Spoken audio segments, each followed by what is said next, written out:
गांव के एक खूबसूरत गोशे में जहां मोहब्बत और रवायात की खुशबू बिखरी हुई थी, हानिया और हमजा की शादी का दिन नजदीक आ रहा था। हमजा एक मेहरबान नौजवान था और हानिया इसकी बचपन की मोहब्बत। दोनों का रिश्ता गांव भर में मशहूर था और इनके निकाह की तकरीब एक बड़ी खुशी का मौका थी। हमजा और हानिया की बचपन की यादें, जब वो एक साथ खेलते थे और अपने ख्वाबों के बारे में बात करते थे। इनकी मोहब्बत में सच्चाई और पाकीज़गी थी जो हर दिल को छू लेती थी। शादी की तैयारियां।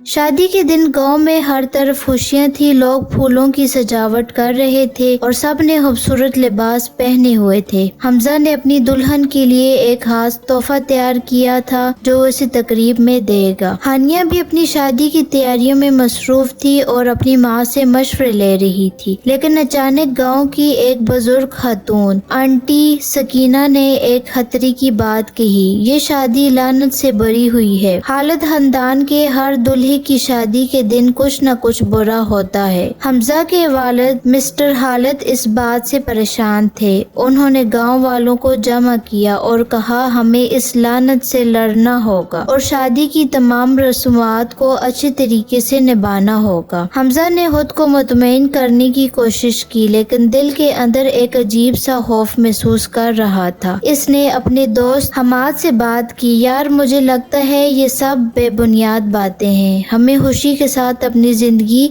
की नई शुरुआत करनी चाहिए। शादी की तकरीब शुरू हुई और सब लोग खुश थे। हमजा ने हानिया को पहली नजर में देखा तो इसका दिल धड़क उठा। वो अपने खूबसूरत दुल्हन की तरफ बढ़ा और तकरीब की रस्मात शुरू हुई। लेकिन अचानक आसमान में गहरे बादल आ गए और तूफान आ गया। मेहमानों में अफरा तफरी फैल गई। लोग अपने बीवी बच्चों और सामान को संभालने लगे। इस हंगामे में हमजा और हानिया एक दूसरे से अलग हो गए। हमजा ने हानिया को तलाश करने के लिए एक दौड़ लगाई, लेकिन जब वो इसे नहीं पाया तो वो एक साए की तरफ मुतवज्जो हुआ। वो एक अजनबी था जो तकरीब के करीब खड़ा था। हमजा ने इसे देखा और इसके करीब पहुंचने की कोशिश की। जब हमजा इस अजनबी के करीब पहुंचा, अचानक एक बारी सजावट ऊपर से गिरी। हमजा ने इसको बचाने की कोशिश की, लेकिन वो खुद बच ना सका। इस सजावट ने अजनबी को शदीद जख्मी कर दिया। हमजा ने फौरी तौर पर मदद के लिए आवाज दी। गांव के लोग दौड़े आए। अजनबी की हालत बिगड़ रही थी और हमजा इसे गोद में उठाया। हमें इसे अस्पताल ले जाना होगा, हमजा ने कहा। हमजा और हानिया ने अजनबी को अस्पताल ले जाने का फैसला किया, हालांकि वो अपनी शादी के दिन के बारे में फिक्रमंद थे। हमजा ने अपनी दुल्हन को यकीन दिलाया, ये जरूरी है कि हम इसकी मदद करें, जिंदगी से बढ़कर कुछ भी नहीं। जब वो अस्पताल पहुंचे तो डॉक्टरों ने फौरी तौर पर अजनबी की हालत का मुआयना किया। इनका नाम अकरम था। अकरम ने हमजा से कहा, मैं अपने खानदान से दूर हूँ, मुझे उनकी याद आ रही है। हमजा ने अज़्म किया कि वो